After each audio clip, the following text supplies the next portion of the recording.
할렐루야. 우리 좌우에 계신 분들과 이렇게 인사하겠습니다. 성도님을 통해 예수님을 봅니다.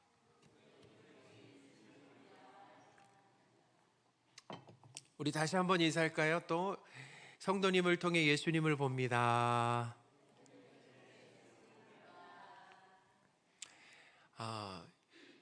제가 이제 설교를 준비하다가 오늘 원래 정했던 그 본문의 내용이 상당히 길어요. 그래서 오늘 설교하고 이제 다음 주 설교하고 이렇게 두 번의 설교를 하려고 합니다. 그래서 본문을 한 절만 이렇게 읽었는데 오늘 주보에도 말씀 제목을 좀 바꿔야 될 것 같아요. 뭐냐면 내 안에 예수님이 계시면, 이게 말씀의 제목입니다. 그래서 한번 바꿔서 내 안에 예수님이 계시면. 자, 오늘은 내 안에 예수님이 계시면, 곧 내 안에 성령님이 계시면 나타나는 변화 세 가지를 말씀을 드리겠습니다. 첫째는 나를 낮추고 예수님만 높이게 하신다라는 거예요. 베드로는 이 욥바에서 죽은 여제자 이 다비다를 살려내고 이 해변에 있는 무두장이 시몬의 집에서 머물렀습니다. 왜 다비다의 집에 머물지 않고 죽은 동물을 다루는, 이 가죽을 다루는 이 역한 냄새가 나는 이 무두장이의 집에 머물렀는지 참 이상하다라는 거예요. 다비다가 평소에 아부들을 도왔다라고 그랬잖아요. 그러니까 그걸 보면 분명히 재력이 있었던 것 같다라는 거예요. 그러니까 하나님께서 이 베드로를 통해서 다비다를 살리셨으니까 이제 다비다의 집에 머무르는 거죠. 다비다가 베드로를 이제 섬기는 거예요. 집에서 머물면서 잘 대접을 받아야 할 것 같은데 무두장이 시몬의 집에 있었다라고 성경이 분명하게 이제 기록을 한다라는 거예요. 거기도 욥바잖아요. 베드로가 무두장이 시몬과 원래 친분이 있었는지 아니면 이 다비다를 살리는 기적으로 알게 되어서 자원해서 이제 자기 집에 모셨는가라고 하는 것은 잘 모릅니다. 어떤 과정으로 베드로가 무두장이 시몬의 집에 머무르게 되었는지 성경이 이제 생략을 하고 있는데, 그런데 만약에 베드로가 이 다비다의 집에 한번 머물렀다라고 한번 생각을 해보세요. 어떤 일이 일어나겠습니까? 여러 가지 일이 있겠지만 이 다비다에게 대접을 잘 받는 거죠. 그리고 아마 베드로에게 여러 사람들이 찾아와서 감사 인사를 하고, 왜냐하면 이 다비다라는 사람은 그 지역에서 특히 가부들에게 어때요? 사랑과 존경을 받는 사람이었잖아요. 그러니까 찾아와서 감사 인사도 하고 어떻게 보면 높임 받으면서 지내지 않았을까라는 생각이 듭니다. 그래서 그곳에 계속 머물고 싶은 거죠. 그렇죠? 대접받는 곳, 사람들이 이렇게 높여주는 곳에는 계속 머물고 싶다라는 거예요. 그러니까 어쩌면 베드로는 그런 대접받는 것에 대한 그런 달콤함에 취할 수도 있는 그런 상황이다라는 거예요. 저도 그래요. 저도 이렇게 목회를 하다 보면 성도분들이 이렇게 섬겨주실 때가 있잖아요. 참 좋습니다. 그래서 그게 지속되다 보면 또 누가 안 섬겨주시나 그런 마음도 들고, 또 이런 거 있잖아요. 어떤 경우에는 이런 생각이, 감사하기보다는 그 당연하게 생각하는 경우가 있게 되는 거죠. 그러니까 목회자로서 그게 뭐냐면 어떤 영적인 위기라고 해야 될까요? 긴장감이 느슨해졌다라고 해야 될까? 성도들이 섬겨주는 걸 당연하게 생각하고 거기에 취하게 되는 경우가 있다라는 것입니다. 베드로가 다비다의 요청을 거절했든지 아니면 하나님께서 강권적으로 이렇게 옮겨주셨는지 알 수는 없지만 베드로가 칭찬받고 대접받을 수 있는 자리를 떠난 것은, 그것은 참 유익한 일이었다라는 것입니다. 대접받고 칭찬받는 자리에 머물다 보면은 무엇보다 참 좋다는, 거기가 참 좋습니다. 또한 내가 마치 대단한 것 같고 또 내가 잘한 것 같은 착각이 들 수가 있다라는 거예요. 그러니까 하나님이 받으셔야 할 영광을 가로챌 수가 있다라는 것입니다. 베드로가 죽은 사람을 살려내는 이 기적, 어떻게 보면 성공적인 사역을 감당한 후에 무두장이 시몬의 집에 머물렀다라고 하는 것은 어떻게 보면 베드로를 영적 교만으로부터 지키는 그런 안전장치라고 할 수 있다라는 것입니다. 자, 어떤 장치라고요? 영적 교만에서 지키는 안전장치다라는 거예요. 영적 교만이 무엇입니까? 그것은 하나님이 하신 일을 내가 했다라고 믿는 거예요. 또 나를 높이면서 하나님을 높이지 않는 것이 바로 뭐냐면 그것이 교만이다라는 것입니다. 하나님께서 베드로를 교만하지 않고 또 자기 자신에 대한 잘못된 착각에 빠지지 않도록 도와주셨다라는 생각이 든다라는 거예요. 하나님께서 사랑하시는 성도 여러분, 하나님께서 꼭 붙들어 주셔야 우리는 영적인 교만에 빠지지 않는다라는 것입니다. 영적인 이 긴장감이 느슨해지면은 우리는 금세 교만해진다는, 영적으로 교만해진다라는 것입니다. 하나님을 위해 헌신하고 성공적인 사역을 한 다음에 하나님께 영광을 올려드리며 하나님을 높여야 되는데 그 영광과 칭찬을 내가 받으려고 할 때가 있다라는 것입니다. 하나님께서 나를 통해서 일하셨고 나를 써주신 것인데 내가 한 것처럼 착각하고 내가 인정받고 높임받고 싶어하는 그 마음이 나도 모르게 스물스물 올라온다라는 것입니다. 우리는 작은 일을 해놓고도 감추기보다는 동네방네 그냥 다 소문내고 박수 받고 싶어 한다라는 거예요. 이게 바로 뭐냐면 내가 높아지고 싶어지는, 내가 높아지고 싶어하는 죄된 본성이, 누구보다 높아지고 싶어하는 거예요? 하나님. 그러니까 어쩌면 우리는 하나님이 되고 싶어하는 거예요. 하나님의 자리를 탐내는 거죠. 그럴 때 과감하게 그 자리를 떠나는 것이 우리에게 필요하다라는 것입니다. 하나님은 베드로가 다비다의 집에 눌러 앉지 않게 하시고 이 무두장이 집에 거하며 자신을 낮추고 하나님만 높이게 하셨다라는 거예요. 그것이 바로 뭐냐면 베드로와 우리가 있어야 할 자리다라는 것입니다. 사랑하는 여러분, 예수님이 내 안에 계시면 나를 낮추고 예수님만 높이는 일이 일어나게 된다라고 하는 것을 기억하시기 바랍니다.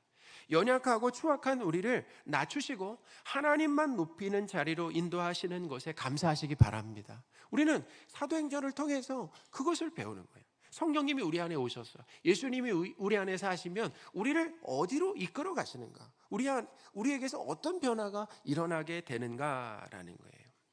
예수님께서 우리를 이끄시는 방향을 우리가 알았습니다. 오늘 본문을 보니까 우리를 어떤 방향으로 이끄시는지 알았잖아요. 그러니까 이제 우리는 어떻게 해요? 순순히 끌려가는 거 아니겠습니까? 순순히 따라가는 거야. 그래서 나를 낮추고 예수님만 높이는 그 길을 갈 수 있도록 도와주십시오라고 하나님께 기도하시는 저와 여러분들이 되셨으면 좋겠습니다.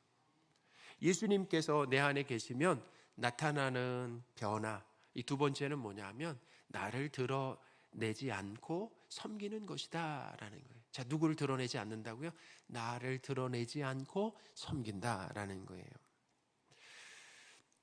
오늘 본문에 보면, 지난주 본문과 오늘 본문에 보면 드러나지 않고 조용히 섬기는 사람이 등장하죠. 자, 누굽니까? 저는 제가 그동안 사역하면서, 오랫동안 사역하면서 이 사람에 대해서 설교를 한 적이 한 번도 없어요. 한 번도 없는데 바로 누구냐면 무두장이 시몬이다라는 것입니다. 우리는 사실 고넬료 베드로에게 초점이 맞춰져 있어서 무두장이 시몬은 신경을 쓰지 못했어요. 근데 무두장이 시몬은 베드로를 자기 집으로 초대해서 잠자리를 제공했습니다. 그리고 먹을 것을 제공했다라는 거예요. 하루 이틀이 아니다라는 것을, 그리고 여러 날이다라는 것을 알 수 있죠. 그러나 아무 말 없이 이 사도 베드로를 잘 섬기고 있다라는 거예요. 그러니까 무두장이의 행동은 나오는데 말은 하나도 안 나요. 본문에 한번 없어요. 무두장이의 행동은 나오는데, 섬김은 나오는데 말이 하나도 안 나와요. 베드로가 시몬의 집에 있을 때, 이제 우리가 이제 다음 주에 살펴보겠지만 고넬료가 보내는 세 사람이 오잖아요. 근데 그때 베드로가 마치 자기 집인 것처럼 뭐라고 얘기합니까? 그들에게 이렇게 얘기해요. 시몬하고 의논했는지 모르겠어요. 본문은 안 나오니까 의논하지 않고 그들을 이렇게 유숙해라. 그래서 하룻밤 이제 유숙하게 되는 그런 일들이 있었습니다. 23절입니다. 베드로가 불러들여 유숙하게 하니라. 이튿날 일어나 그들과 함께 갈새 욥바에서 온 어떤 형제들도 함께 가니라. 아멘. 그러니까 시몬은 묵묵히 또 섬겼다라는 거예요. 시몬의 이 섬김이라고 하는 것은 마치 가구 음악과 같습니다. 가구 음악. 이 가구 음악이라는, 그러니까 가구 있잖아요. 가구 음악이라고 하는 장르가 있습니다. 이 생소하게 들리실 수 있는데, 이것은 뭐냐면 가구 음악은 어떤 공간에 이렇게 음악이 흘러나오는데 잔잔해요, 조용해요. 그래서 있는 듯 없는 듯 하는데 분위기를 만드는데 아주 중요한 역할을 한다라는 거예요.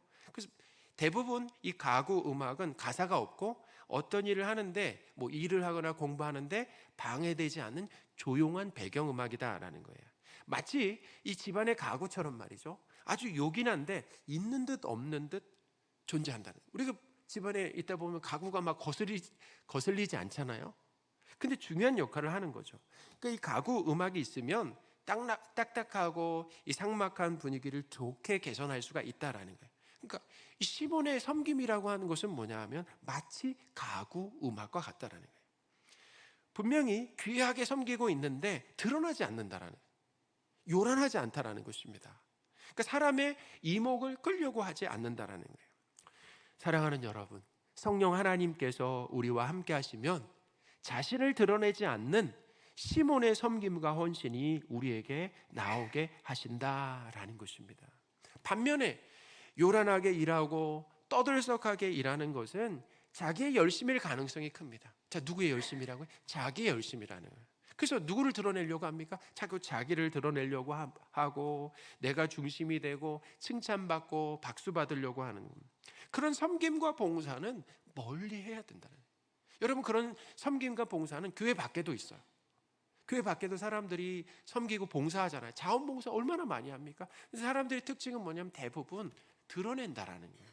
내가 이 일들을 했다라고 드러내는 거예요. 내가 칭찬받기를 원한다라는 거예요. 내 이름이 빠지면 서운해야 된다라는 것입니다. 열심히 섬기며 봉사하고 헌신하는데 아무 말 없고 요란하지 않으며 드러내지 않고 나를 써주시는 하나님께만 감사를 드리시기 바랍니다. 우리로 하여금 섬기게 하시되 드러나지 않고 묵묵히 일하게 하시는 하나님을 찬양하시는 저와 여러분들이 되셨으면 좋겠습니다. 내 안에 예수님이 계시면 나타나는 변화 세 번째가 있는데, 그것은 뭐냐면 습관처럼 기도하는 것이다 라는 거예요. 무두장이 시몬의 집에 머물렀던 이 베드로는 제6시에 지붕에 올라가서 기도했다라고 하는 내용이 나오고 있습니다. 9절인데요. 우리 같이 한번 읽어보겠습니다. 이튿날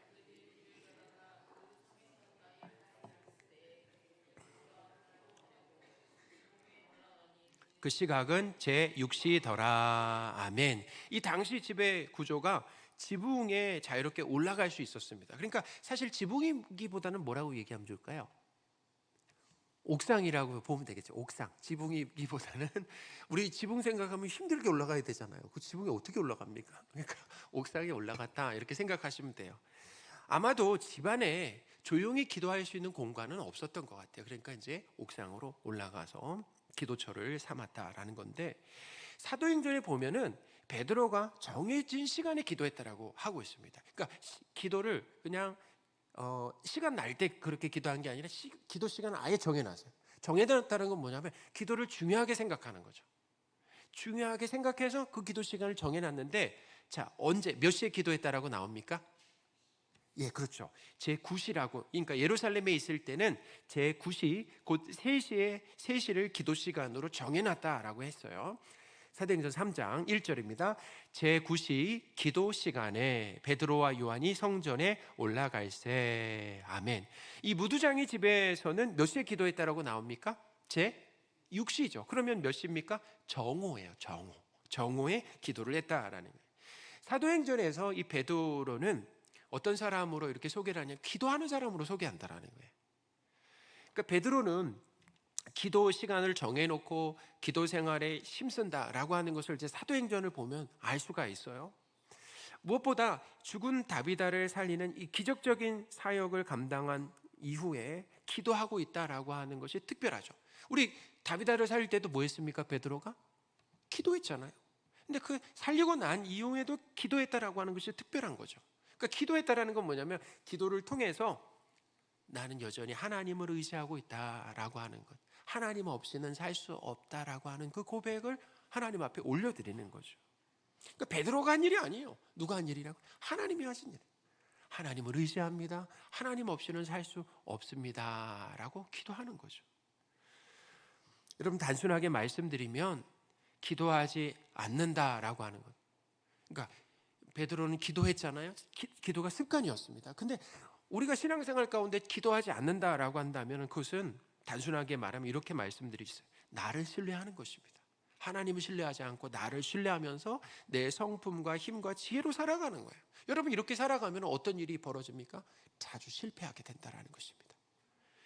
기도하는 것은 무엇입니까? 하나님을 믿고 하나님의 능력으로 살아가는 것입니다. 이 삶에는 늘 승리가 있습니다. 할렐루야.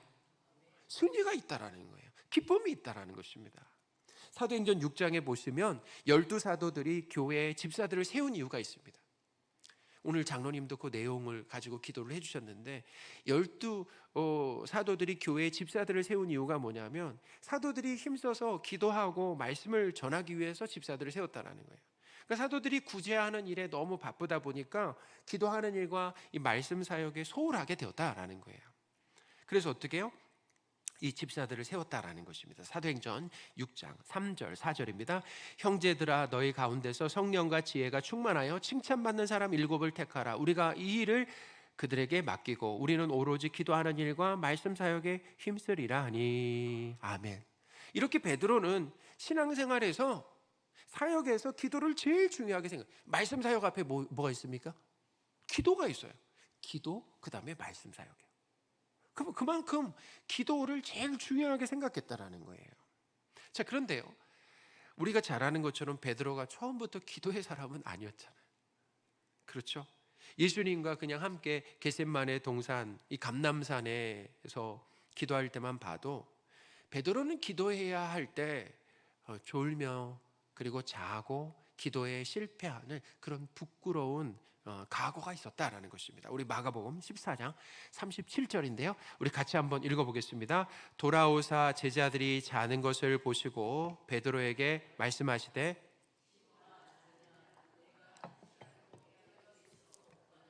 아멘. 그런 베드로가 사도행전에서는 기도의 사람이 되어 있었다라는 것입니다. 놀라운 변화예요. 그럼 베드로가 이렇게 기도의 사람으로 살 수 있었던 결정적인 이유가 무엇입니까? 그것은 바로 뭐냐면 습관처럼 기도하셨던 예수님께서 베드로 안에서 일하시기 때문이다라는 것입니다. 할렐루야. 예수님은 기도가 습관이셨어요.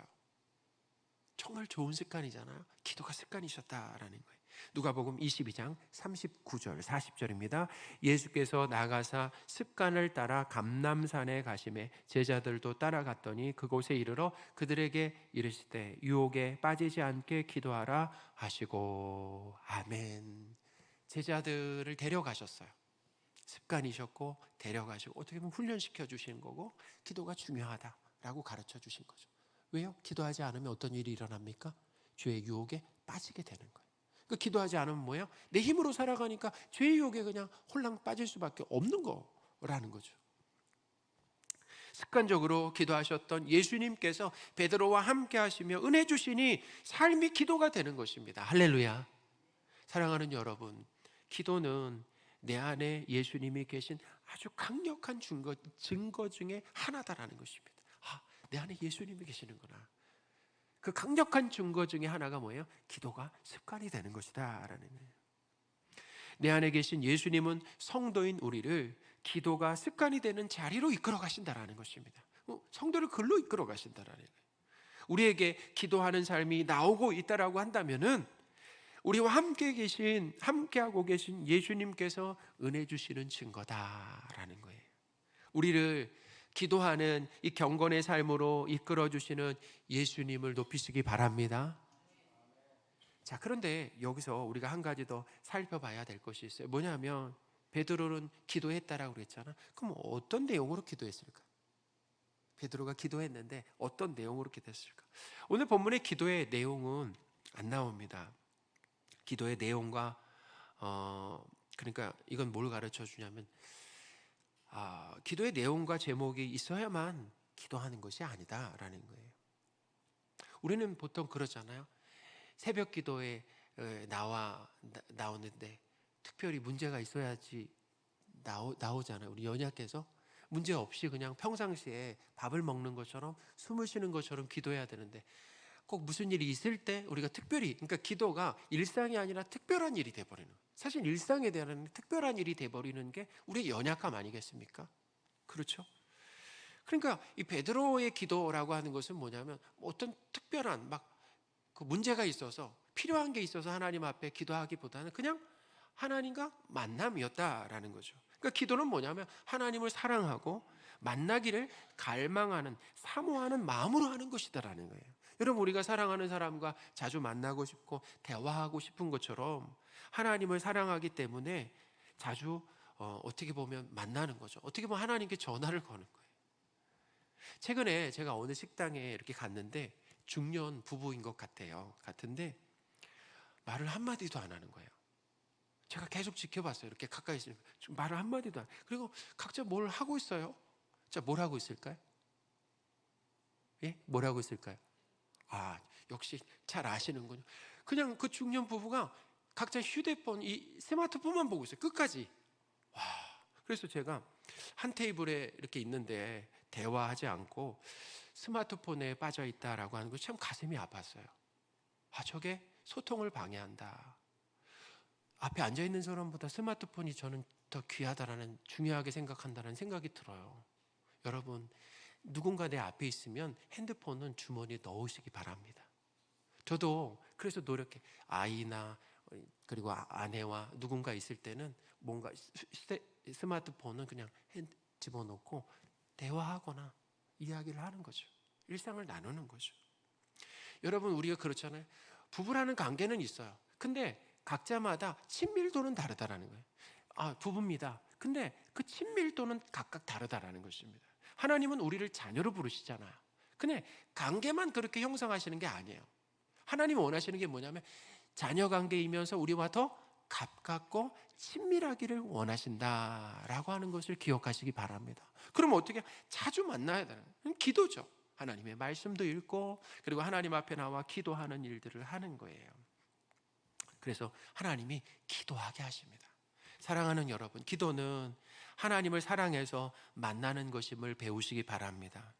기도하면 우리의 필요를 하나님께, 우리는 보통 이렇게 기도하면 우리의 필요를 하나님께 말하는 것으로 알잖아요. 그래서 기도는 말하는 것으로 이렇게 생각을 하는데, 근데 말하는 요소도 있지만, 그런데 보세요. 베드로가 기도할 때 베드로는 하나님이 보여주신 걸 봤습니다. 그리고 말씀을 들었어요. 상당히 중요합니다. 기도할 때 뭐라고요? 봤어요. 그리고 들었습니다. 우린 기도를 뭐라고 생각합니까? 말하는 것으로 생각해요. 누가 말합니까? 내가 말해요. 누가 들어야 됩니까? 하나님이 들어야 돼요. 누가 주인입니까? 내가 주인인 기도 방식을 택할 때가 너무나 많아요. 근데 누가 말씀하신다고 기도하면 하나님이 말씀하셔요. 여러분, 한마디로 말하면 기도할 때 하나님의 뜻을 알려주신다는 것입니다. 12절 그리고 11절, 12절, 13절인데요. 제가 천천히 읽어드리겠습니다. 하늘이 열리며 한 그릇이 내려오는 것을 봤습니다. 큰 보자기 같고 내 귀를 메어 땅에 들이웠더라. 그 안에는 땅에 있는 각종 네 발 가진 짐승과 기는 것과 공중에 나는 것들이 있더라. 또 소리가 있으되 베드로야 일어나 잡아 먹으라 하거늘. 아멘. 봤죠? 보여주셨죠? 그리고 어떻게 하셨습니까? 말씀하셨다. 이 내용에 대해서는 제가 다음 주에 말씀드리지만 중요한 건 뭐냐면 기도할 때 봤다라는 것과 그리고 뭐예요? 기도할 때 하나님이 말씀하셨다라고 하는 게 상당히 중요하다라는 것입니다. 그러니까 기도는 하나님의 말씀을 듣는 요소가 있다라는 거예요.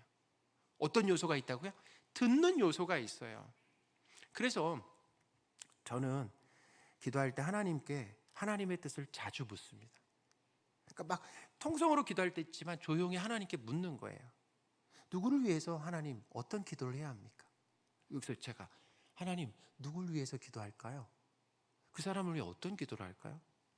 하나님 어떤 설교를 할까요? 하나님 지금 아주 중요한 결정이 있어요. 지금 우리 임직자 피택을 두고 기도하고 있는데 어떻게 하나님 이 과정을 밟아가야 합니까? 하나님의 뜻은 무엇입니까? 그래 놀랍게도 하나님께 이렇게 묻잖아요. 그러면 어떤 일이 일어납니까? 하나님이 응답해 주신다라는 것입니다. 할렐루야. 반드시 응답해 주신다라는 거예요. 성경을 읽을 때 응답해 주시고, 설교를 들을 때 응답해 주시고, 성령님이 우리 안에 계시기 때문에 마음에 감동을 주신다라는 거예요. 최근에 제가 기도하면서 누구를 위해 하나님 기도할까요? 이렇게 기도했어요. 그랬더니 바로 떠오르게 하는 거예요. 그러니까 있잖아요. 이렇게 기도할 때 오늘은 누구를 위해서 기도해야겠다. 아니면 기도 제목에 적혀 있으니까 이 사람을 위해 기도해야지. 방식도 있지만 앉아서 하나님 누구를 위해서 기도할까요? 그랬더니 그 사람이 딱 떠오르는 거예요. 제가 생각하지 않은 사람이 딱 떠올라요. 그래가지고 그 사람을 위해서 이렇게 기도하는데 또 하나님 그런 감동을 주시는 거예요. 도우라는 감동을 주시는 거예요. 그래서 기도하다 말다가 즉각적으로 계좌이체를 했습니다. 기도하다가 그 사람을 위해 기도하라고 하셨는데 도우라는 마음을 주셨어요. 그래서 계좌이체를 했는데, 여러분 기도하고 어떤 일이 일어났습니까? 우리 생각하면 기도하면 돈이 들어와야 되는데 기도하다가 어떻게 됐어요? 돈이 나갔어요. 내 돈이 나갔어. 근데 놀라운 건 뭐냐면은 아깝지가 않다라는 거예요. 그리고 하나님의 뜻에 순종했다라고 하는 기쁨이 있다라는 것입니다. 그러니까 기도할 때 하나님의 뜻을 말씀해 주신다라는 거예요. 거기는 어떻게 보여주시거나 직접 말씀하시거나 감동으로 말씀하시는데 뭐냐면 하나님의 뜻을 말씀해 주신다라는 거예요. 듣고 순종하기 위해서 기도하는 것이다라는 거죠. 우리는 보통 말하고 조릅니다. 물론 요청하고 구해야 하지만 하나님께 듣고 내가 말하는 것에 균형이 필요하다라는 거예요. 근데 놀라운 것은 이 균형은 누가 맞춰주세요? 하나님 맞춰주세요. 내가 못 맞춰요. 하나님 맞춰주시는 거죠. 그러면 기도의 생활이 더 성숙한 방향으로 나아가게 된다는 것입니다. 우리의 기도를 성숙한 방향으로 나아가게 하시는 하나님께 감사하시기 바랍니다. 사랑하는 여러분, 기도할 때 하나님께서 하나님의 뜻을 말씀해 주십니다. 잘 들으시기 바랍니다. 그리고 순종하시기 바랍니다. 말씀을 정리하겠습니다. 예수님이 내 안에 계시면 나타나는 변화가 있어요. 그것은 나를 낮추고 예수님을 높이게 되는 것이고, 나를 드러내지 않고 묵묵히 봉사하고 헌신하게 된다라는 것입니다. 기도하는 습관이 생기게 된다라고 하는 것을 잘 배우시고 순순히 잘 따라가시는 저와 여러분들이 되셨으면 좋겠습니다. 아멘.